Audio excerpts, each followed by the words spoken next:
sua Bíblia comigo, abre sua Bíblia comigo, por gentileza, em João capítulo 1.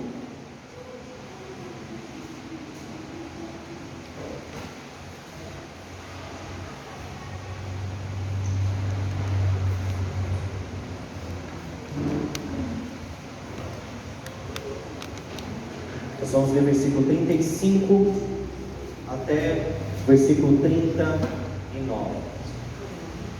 Vamos juntos ler? João capítulo 1, versículo 35 ao 39, diz assim: No dia seguinte, João estava outra vez na companhia de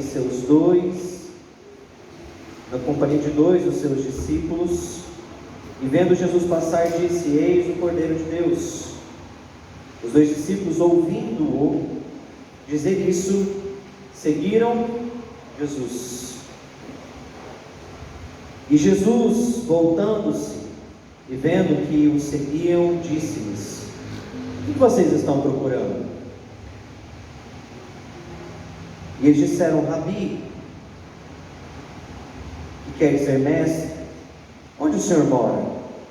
O versículo 39 diz: Jesus respondeu: Venha ver. Então eles foram e viram onde Jesus estava morando e ficaram com ele aquele dia. Eram mais ou menos 4 horas da tarde. E aí eu quero que você leia comigo agora o 43. No dia seguinte, Jesus resolveu ir para a Galiléia e encontrou Felipe, a quem disse: Siga-me. Esse Felipe era de Betsaida, cidade de André e Pedro. Felipe encontrou Natanael e lhe disse: Achamos aquele que Moisés escreveu na lei, a quem se referiam os profetas, Jesus o Nazareno, filho de José. Então Natanael perguntou: De Nazaré pode ser alguma coisa boa? E Felipe disse: Venha ver. Feche seus olhos, vamos orar mais uma vez. Pai, santo é o teu nome, poderoso é o Senhor. Nós abrimos o nosso coração e a nossa mente para receber, Deus, do Senhor, tudo aquilo que nós esperamos receber essa noite. Amém. Mas não somente aquilo que nós esperamos receber, porque Deus, o Senhor nos permite participar das suas coisas, da sua obra, do seu agir. O Senhor nos dá a liberdade, Senhor, de participarmos das coisas do Senhor. Mas Deus, nós queremos ser transformados e moldados pelo que o Senhor, para que o Senhor faça em nós o que o Senhor quer que venha acontecer. Senhor, mediante a palavra do Senhor, em 2 Coríntios 10, versículo 4, Senhor, nós tomamos posse, Senhor, das armas, não as armas do mundo, mas as armas que são poderosas das mãos do Senhor, para destruir fortalezas, e assim destruímos ideias falsas nessa noite, em nome de Jesus. E que a Tua palavra, Senhor, venha com cura, libertação, venha com grande mover sobre os nossos corações essa noite, em o nome de Jesus. Amém? Amém. Quando eu olho para a palavra de Deus, eu vejo dois tipos de pessoas. Isso é minha percepção, tá, irmãos? Não quero aqui fazer uma teologia de forma, mas eu vejo dois tipos de pessoas. Eu vejo duas posturas distintas de pessoas que servem a Deus e que participam das coisas de Deus. Eu vejo aquelas pessoas que estão no reino de Deus, porque aceitaram Jesus como Senhor e Salvador, mas que vivem esperando que algo aconteça, que vivem esperando que algo as transforme, que vivem esperando que as coisas mudem a vida dela em direção, fica esperando talvez um milagre, fica esperando talvez que Deus mande um anjo do céu para vir falar. Dentro deste grupo também de pessoas que esperam, nós vemos pessoas que às vezes são frequentes no culto, às vezes estão tendo uma rotina de vir à igreja, mas que entrou e saiu do mesmo jeito. Entrou pelaquela porta, saiu pelaquela porta, e tudo bem, a vida continua do mesmo jeito. Não estou falando que essa pessoa esteja em pecado, tá? Mas eu também vejo um segundo grupo de pessoas, quando eu olho para a igreja e olho para os referenciais que a Bíblia mostra. Eu vejo um segundo grupo de pessoas que vivem o seu chamado de forma intensa, que vivem o seu chamado de forma profunda, que vivem o seu chamado com intensidade, que vivem o que Deus mandou elas viverem, e elas não esperam ser servidas, mas elas vão e agem, elas servem. Nossa igreja, nós temos um louvor bom, nós temos uma palavra boa, nós temos um ambiente favorecido, mas qual grupo que você se encaixa? Mas eu não quero aqui essa noite focar nesses dois grupos e fazer uma diferenciação entre eles, mas eu queria hoje à noite falar sobre duas posturas que fazem diferença no reino de Deus. Como que você entrou aqui essa noite? Como está o seu coração aqui essa noite? Como que você chegou aqui? Como está a sua alma? Como é que está a sua vida? Você está preparado para a semana que vai começar? Como está a sua vida? Queria falar para você que Deus se importa com a sua vida. Queria falar para você que você é extremamente importante para Deus. Quero falar para você que a sua vida não é só importante para Deus, mas é importante para as coisas do reino de Deus. E que nós precisamos nos posicionar e agir frente ao que Deus espera que nós venhamos fazer. Mas eu queria nessa noite falar sobre, dentro dessas, eu falei de duas posturas que são antagonistas, aqueles que esperam e aqueles que vão atrás, aqueles que são passivos, só querem receber, só querem se alimentar da boa música, da boa comida, e daqueles que se posicionam e fazem. Mas eu não quero falar desses dois referenciais, eu quero falar daqueles que fazem. Eu quero falar aqui para aqueles que se põem à disposição de Deus para viver algo novo de Deus, para realmente viver os propósitos de Deus, para realmente ser a voz e a boca profética que o mundo espera. Quando eu fui preparar essa mensagem, domingo passado a Nicole e eu tivemos um bate-papo. Eu disse assim: Lucas, estou preocupada com aquilo que eu tenho visto dentro da igreja, de pessoas que às vezes estão no nosso meio, mas que na mínima brecha, no mínimo espaço de tempo, na mínima frouxidão a pessoa ela solta um lado carnal, um lado mundano. Eu falei para Nicole assim: Nicole, você vê isso na igreja Itatiaia. Eu, como presidente da Jubacentro, da Juventude Batista, eu olho para a juventude, isso me dá medo, porque eu vejo jovens que estão dentro da igreja, glória a Deus porque estão dentro da igreja, mas eu me pergunto: cadê a transformação? Cadê a geração que vai mudar o mundo? Vai marchar pela cidade, que vai, sim, que nem o cântico que foi cantado agora há pouco, que vai pegar suas armas espirituais, que vai entrar com verdade, com compromisso, com confronto. O primeiro texto que nós lemos aqui, eu vou caminhar com os irmãos em dois textos bíblicos. Vou trabalhar com os irmãos duas histórias bíblicas hoje à noite, de referenciais que nos ensinam. Porque, irmãos, minha palavra hoje à noite aqui não é para envergonhar ninguém, pelo contrário. Mas sim, nós precisamos olhar na palavra de Deus e buscar referenciais para assim que possamos ser transformados por eles, pela palavra de Deus, ao olhar esses referenciais. No texto que nós lemos, Jesus, ele está passando. João Batista fala: eis o Cordeiro de Deus. Dois dos seus discípulos, vendo aquilo, começam a seguir Jesus. Jesus está andando, E de repente ele olha e tem dois camaradas indo atrás dele. Jesus continua andando, os camaradas atrás dele. Jesus fala: "Ei, tudo bem com vocês? Vocês querem alguma coisa?"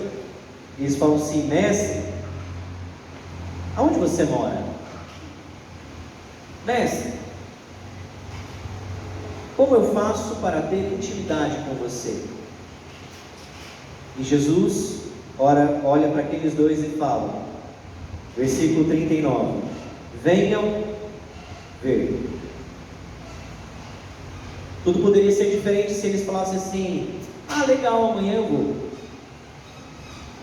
"Ah, legal, uma outra hora a gente pode conversar melhor, Jesus." "Ok, beleza, ok. Eu estou muito ocupado, sabe? A gente estava seguindo o João e tal. Nós nem fizemos o desligamento ainda lá da seita do João. Nem fizemos o desligamento ainda lá da seita do João, do grupo do João. Porque era uma seita do judaísmo, tá? Não estou dizendo que seja uma seita errada, mas era um grupo dentro. João ele era uma pessoa muito influente e forte.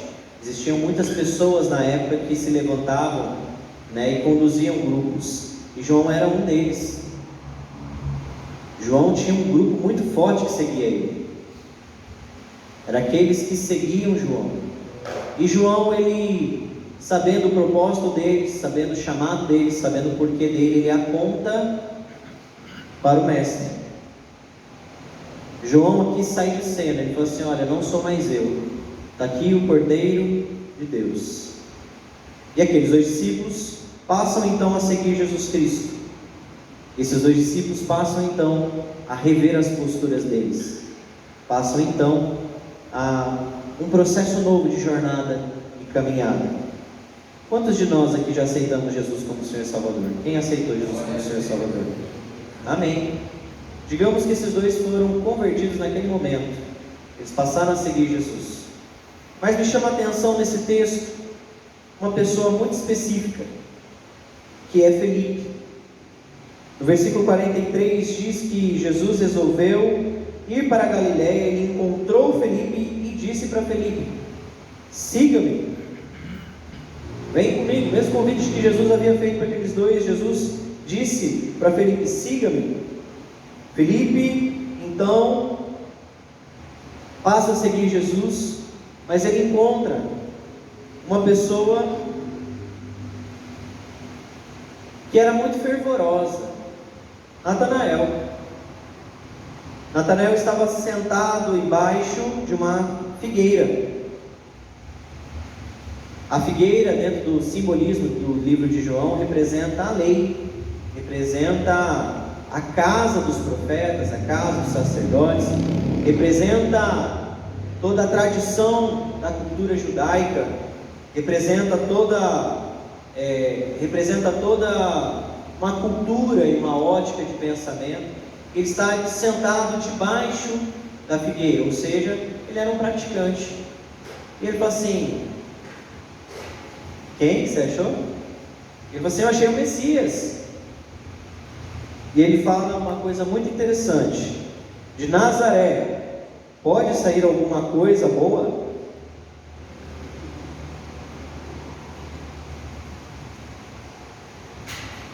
Eu fico pensando como que foi o jeito que Felipe falou para Natanael. Será que Felipe e Natanael falou: "Vamos ali, vamos ver um pregador essa noite"? A resposta de Natanael não foi uma resposta suave, né? Foi curta e grossa. Para caso de Jerusalém, de Nazaré, pode sair alguma coisa boa? Mas a fé de Felipe e a ação de Felipe contagia Natanael, e Natanael vai ver Jesus. A fé de Felipe não foi uma fé simples. Eu fico pensando, irmãos, ele teve que convencer Natanael. Para convencer, ele teve que usar argumentos. Só que para convencer alguém, primeiro ele tinha que crer que aquela pessoa a qual ele está falando é realmente o Filho de Deus. E nós vemos uma pessoa, uma figura, que ele toma uma ação de não ficar na sua zona de conforto, mas porque ele crê, porque ele foi transformado, porque ele conheceu o Messias, ele não se cala, ele começa a anunciar para os seus amigos, pessoas próximas: ei, vem ver Jesus, ei, vem ver Jesus, ei, vem caminhar comigo. Ei, ele transformou a minha vida, ele transformou a minha história. Eu tenho trabalhado bastante com evangelismo dentro da Juba Center, uma coisa muito interessante, que para se evangelizar basta uma coisa muito simples: você está aberto, disponível, e você ir para evangelizar. Porque não existe um script, não existe uma forma, um roteiro de como eu evangelizar uma pessoa. Porque cada situação e cada pessoa que nós abordamos e conversamos é uma situação diferente. Porque Deus vai falar de uma forma diferente. Certa ocasião, eu só precisei falar para a pessoa: Deus te ama, viu? E a pessoa começou a chorar. Não li versículo nenhum, não falei para ela João 3,16, não falei para ela: creia no Senhor Jesus e será salvo tu e tua casa. Não falei nada, eu falei para ela: Deus te ama, viu?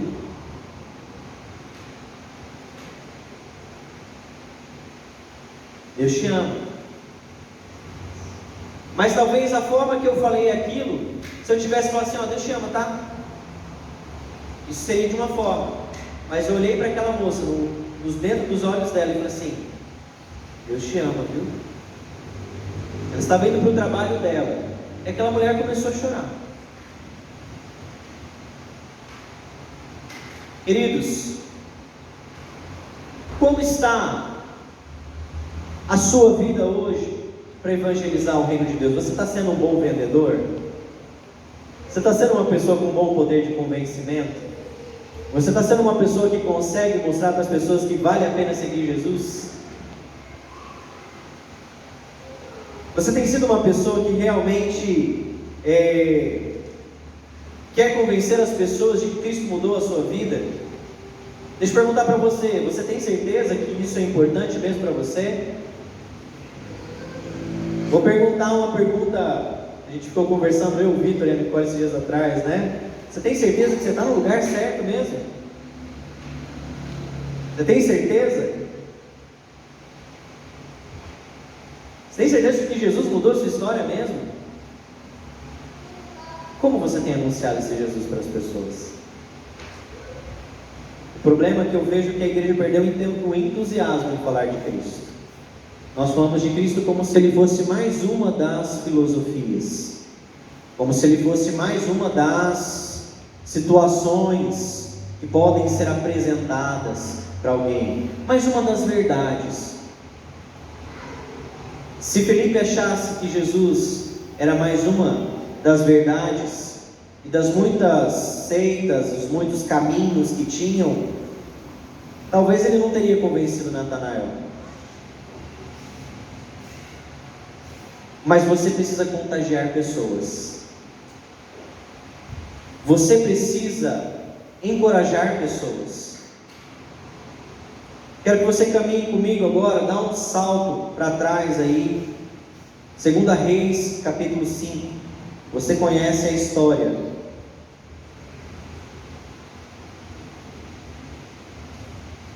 Existe um outro exemplo aqui de uma fé que convence. A primeira fé é vem e vê. E o segundo exemplo de fé é uma fé que convence. Quantos aqui conhecem essa história aí? Conhece essa história aí de 2 Reis capítulo 5? A cura de Naamã? Quem conhece essa história aí? Mas hoje eu não vou falar de Naamã. Hoje eu quero falar daquela menina que não tem nome. Vamos ler juntos do versículo 1 em diante. Naamã, comandante do exército do rei da Síria, era grande homem diante o seu senhor, e de muito conceito, porque por meio dele o Senhor tinha dado vitória à Síria. Ele era herói de guerra, porém sofria de lepra. Tropas saíram da Síria e da terra de Israel e levaram cativo uma menina, que ficou ao serviço da mulher de Naamã. Um dia a menina disse à sua senhora: Quem dera o meu senhor estivesse na presença do profeta que há em Samaria, ele o curaria da sua lepra. Então Naamã foi contar isso ao seu senhor e disse: assim e assim falou a jovem que era da terra de Israel. O rei da Síria respondeu: vá, eu enviarei cartas ao rei de Israel. Então Naamã partiu e levou consigo 240 quilos de prata, 72 quilos de ouro e 10 mudas de roupa. E assim também levou cartas e assim por diante. Eu queria falar para vocês, queria perguntar para vocês: quem que era essa menina? O que ela significava? Quem que era essa escravazinha? Quem que era essa menina que não tinha nome? Quem que era essa menina que podia odiar Naamã porque levou ela escrava? Quem que é essa menina que com alto poder de convencimento, ela convenceu um cara que era comandante das tropas do rei da Síria, e não era só um comandante, mas ele era um dos principais conselheiros do rei. Naamã não era qualquer um. Naamã não era uma pessoa comum. É a mesma coisa dessa menina chegar, sei lá, para Elon Musk e falar assim: meu amigo, a cura está lá em Israel. É a mesma coisa de chegar para uma pessoa super influente dos nossos dias e falar assim: ei.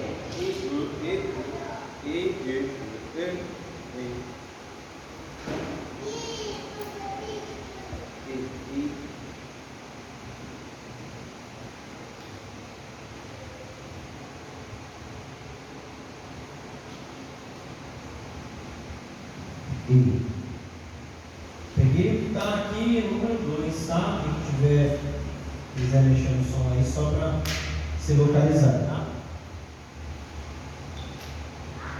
Essa menina, ela teve que ter argumentos ou não? Quem que representava essa menina? O que ela era? Qual era o tamanho dela, no sentido de autoridade? Nenhuma.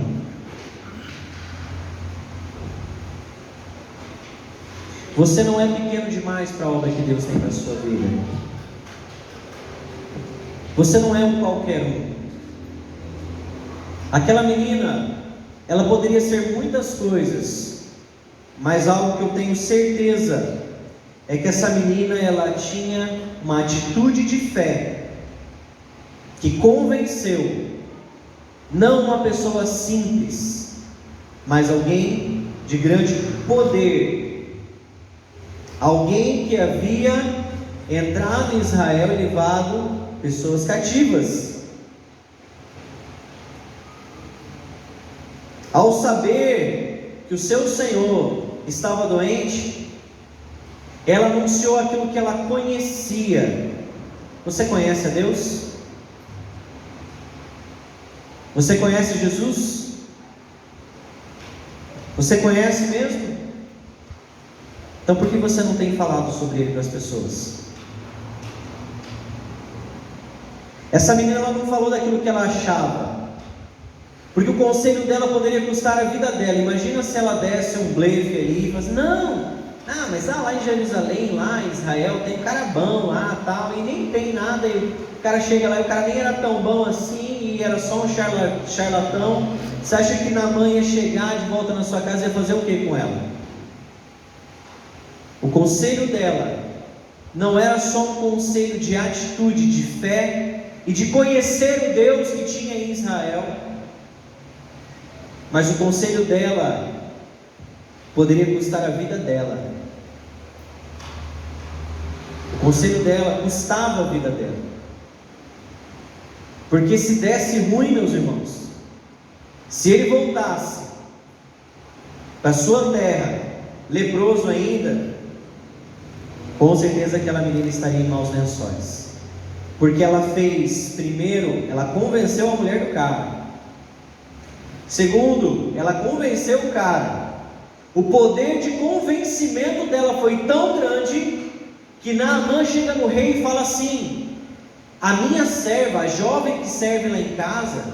Meus amigos, você acha que o rei ia falar o que para ele?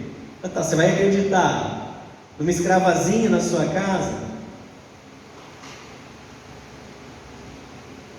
Você está me dizendo que você ouviu aquela pessoa que não tem importância?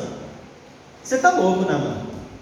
Não, Naamã, tira uns dias de férias aí, você está estressado, você está meio, você está irritado demais. Não, fica tranquilo, a lepra está te gerando muita angústia, ansiedade. Não, Naamã, relaxa, tira uns dias de férias aí. Foi essa a postura do rei? O conselho da menina convenceu o rei.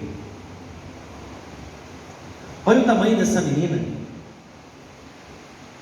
Olha quem era essa menina. Mas ela teve uma atitude de fé. Ela teve uma atitude de coragem. E pega a visão do que eu quero dizer para você aqui essa noite. Ela anunciou aquilo que ela conhecia. Sabe por que tem crentes que não transformam a sociedade? Porque estão na igreja, mas não conhecem a Deus. Porque quando você conhecer a Deus, você não vai conseguir ficar quieto. Irmãos, eu estou brincando de evangelizar ultimamente. Meu Deus, Lucas, que sacrilégio é esse? Estou brincando de evangelizar, irmãos. Dias atrás fui comprar pão numa rotatória perto de casa lá. Cheguei para comprar pão. Uma moça que fica com o carro parado, nunca tinha comprado o pão dela. Cheguei e disse: moça, ó, seu pão foi recomendado, tal. Comecei a puxar papo com ela. E tinha um senhorzinho do lado, um idoso, devia ter lá seus 70 e alguma coisa. Eu falei: tudo bem com o senhor? Ele falou assim: tudo bem, e com você? Eu falei: rapaz, só está bem porque eu estou com Jesus. E a gente começou a conversar. E ele falou assim: você é crente, né? Eu falei: sim, eu sou crente. Irmãos, começamos a falar de Jesus ali. E no final, quando eu peguei meu pão, graças a Deus meu Pix enrolou para passar ali na hora, e deu um tempo ali para mim ficar conversando com aquela mulher. Perguntei para ela: você já aceitou Jesus como seu Senhor e Salvador? Ela falou assim: ainda não. Olhei para o velhinho que estava assim: ó, agora continua aí. Agora é contigo. Entrei no meu carro e fui embora. Tá, Lucas, mas aonde você evangelizou aquela mulher? Queridos, é muito simples nós falarmos daquilo que Deus faz na nossa vida. Falei para aquela mulher, falei assim: olha, Jesus é aquele que nunca vai te abandonar. É aquele que está com você a todo tempo. E eu vi que o senhorzinho tinha muita amizade com aquela mulher. Então, para alguém que não tinha vínculo nenhum, eu e aquele senhorzinho que estava lá, eu ajeitei a bola, tirei o zagueiro, ajeitei a bola, falei pro cara: chuta pro gol. E ele não é jogador de Flamengo não, ele deve ter feito gol. O pastor fez assim. Não sei o que é isso não. Irmãos, brincadeiras à parte, mas é muito simples nós falarmos daquilo que a gente conhece. Você conhece a Deus? Deixa eu perguntar para você: Deus transformou a sua vida? Deixa eu perguntar para você: Deus transformou a sua vida? Transformou mesmo? É muito simples evangelizar, irmãos. Irmão Wander vende salgado, né, irmão Wander? Dá ou não dá para você chegar num cliente seu lá e falar assim: olha, estou vendendo um salgado aqui bom, pensa um salgado gostoso. Mas existe aquele que mata a sua fome, aquela fome que ele vazio no seu interior. Jesus. É muito simples, irmãos. Você não precisa ter teologia, você não precisa usar palavras difíceis. Você não precisa. O Gabriel é bancário. É fácil evangelizar. Rapaz, você veio sacar dinheiro? Tem. Pois é, rapaz, você tem dinheiro na sua conta, hein? Mas deixa eu falar, em Deus você pode ter muito mais do que isso. Porque o que Jesus pode te dar, dinheiro nenhum paga. E ali você, entra e começa. Simples, irmãos. É difícil falar de Jesus? Minha palavra nessa noite é muito simples.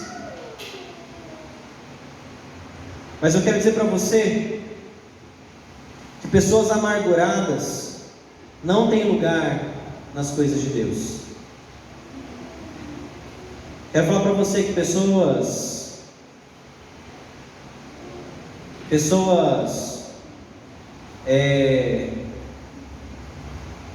amarguradas pela vida, sofrida, essas não têm parte nas coisas de Deus.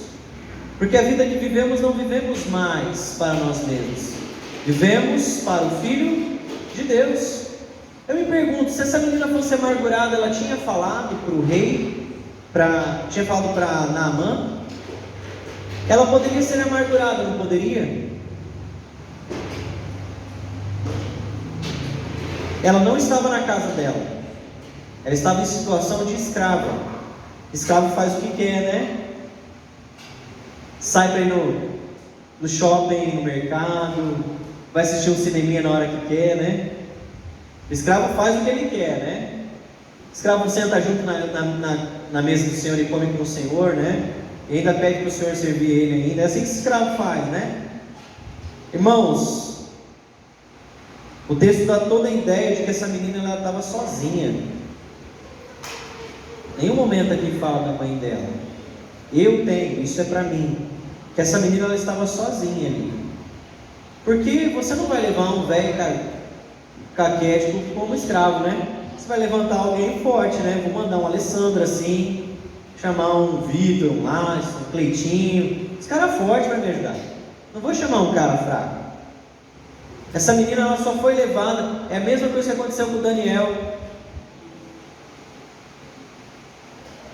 Quando a Babilônia vai e toma, eles levam os melhores para a Babilônia. Era a prática da guerra, irmãos.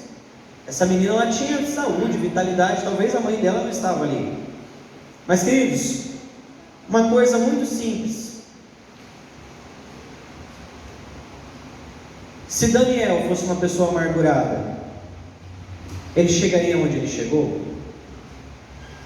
Porque ele foi escravo também.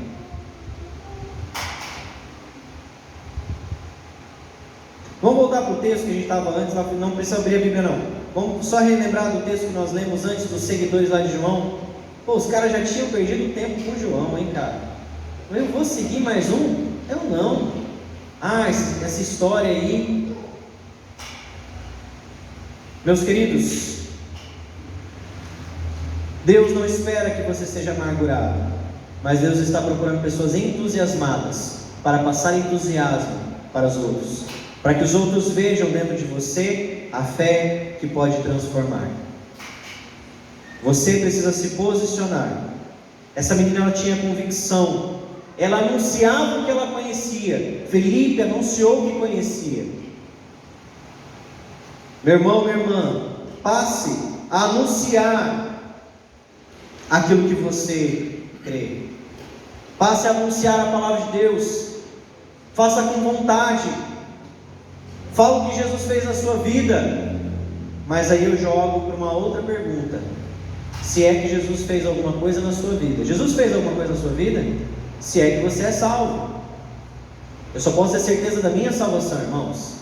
Eu não posso ter certeza da salvação da Kesney nem da Sofia. Eu só posso ter certeza da minha salvação, porque eu sei que o meu coração crê no Filho de Deus.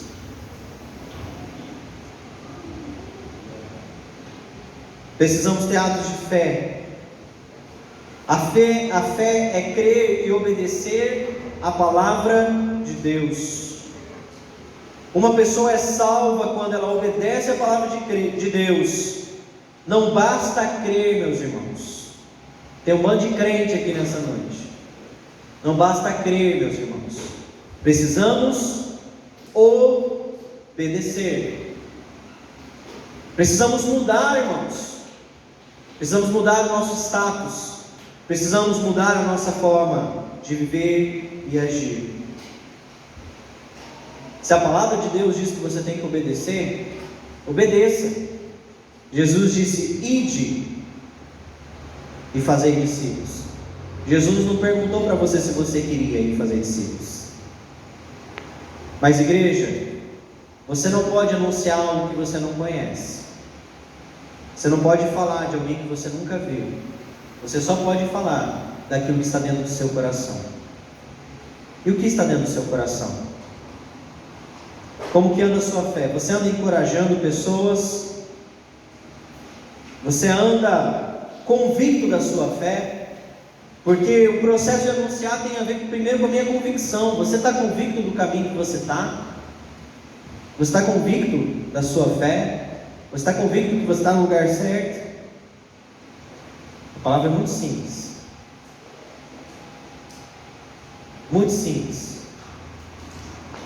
Basta agora começar a viver as coisas de Deus. Precisamos ser uma igreja que age. Precisamos ser uma igreja que opera. Precisamos ser uma igreja que caminha em direção dos propósitos e interesses do reino de Deus. Amém? Amém. Quantos entenderam essa palavra? Minha palavra foi muito simples. Eu, como psicólogo, tenho vários recursos, ferramentas para saber onde eu aperto na sua vida. Eu tenho vários recursos para fazer você chorar. Como psicólogo, eu tenho várias técnicas e estratégias para tocar em pontos específicos da sua alma e você chegar aqui e comprar um curso caro meu, um seminário de um final de semana, uma imersão.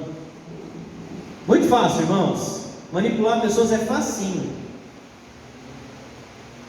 A prova é que tem um monte de charlatão aí fazendo isso. É simples, palavras certas, lugar certo, a forma certa. Mas essa noite, queridos, quem fala o seu coração não sou eu. Essa noite quem fala o seu coração é o Espírito de Deus. Se hoje você ouvir a minha voz, não endureça o seu coração. O que Deus falou para você essa noite?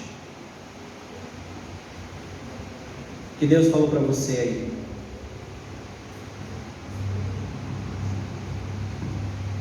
Aonde o Espírito Santo chacoalhou você aí? Podemos fazer mais, né, irmãos? Queria que você ficasse em pé no teu lugar, em nome de Jesus. Queria orar com você e assim finalizar essa mensagem.